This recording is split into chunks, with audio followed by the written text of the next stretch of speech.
Welcome to our conversation about blindness, accessibility, and student experience on campus. In this video, you'll hear directly from blind and visually impaired students and allies about what accessibility really means and how we can all do better. I'm Lily McGrath, and I am majoring in social work. I'm currently getting my bachelor's, and this is technically my sophomore year. My name is Natasha Dennison. My major is liberal arts with a concentration in social and behavioral sciences. And I'm trying to tackle two minors, business and social justice and civic engagement. I'll be a senior starting fall 2025. My name is Jody May. I am studying elementary education with a minor in tourism and a concentration in social studies. And this is going into my senior year. I will start teaching in July. If the entire university could hear one message from you about blindness and accessibility, what would it be? We're still people. We can do things like everybody else. We may have an adaptive and interesting world with many differences, but we still can do things just like everybody else, even if it's done differently. We can do things like everybody else, and how we do things is going to be, how we do things throughout our life, not just at the university. What aspects of your experience as a blind or visually impaired student or ally do you wish others better understood?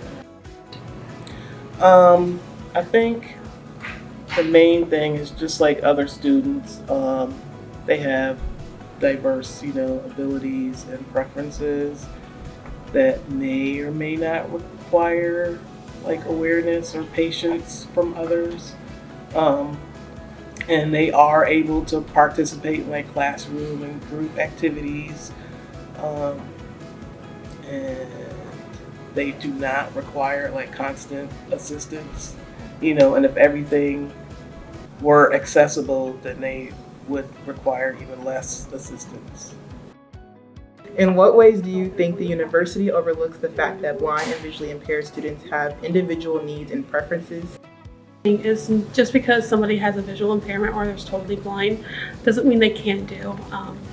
Walking into this university, I faced barriers like individuals didn't think that I could do the work because I couldn't see it. Being an education major, there's a lot of visual aspects to the career, but you find workarounds. There's so many different individuals in the career that everybody has their own adaptations to it. So I've had to make it my own, but then face those barriers or roadblocks from individuals that are just so close-minded. AES Accessible Educational Services, we are the Disability Resource Office on campus. Our work starts with the way that we think about people with disabilities impacts the way that we treat people with disabilities. So our office is responsible for determining who qualifies as a student with a disability, and then we're also responsible for approving and implementing the accommodations. To me, at least this past year, is watching Lily go from being this very timid individual to standing proud and owning the growth she has made just coming to school. And I transferred from Ivy Tech with the understanding that yes, it was going to be hard. I was going to have to fight tooth and nail for people to accept the fact that I could do what I set my mind to, and I knew that. But watching somebody come into the world of education and academia and at a university level with not having that experience has been immensely eye-opening for me. It is stuff that I've taken into working with my elementary students. I think she did really well, and she doesn't give herself enough credit. She keeps telling me that I don't give myself enough credit, but Lily does not give herself enough credit. Like, she is so smart,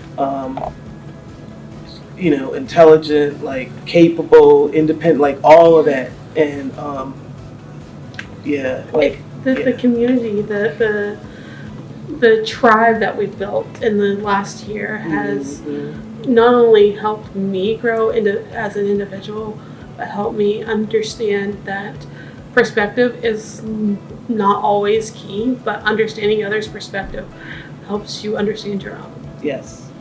But and growth, understanding growth, whether it's your personal growth or somebody else's growth, is always the positive outlook. Thank you for listening. Accessibility is not a checklist.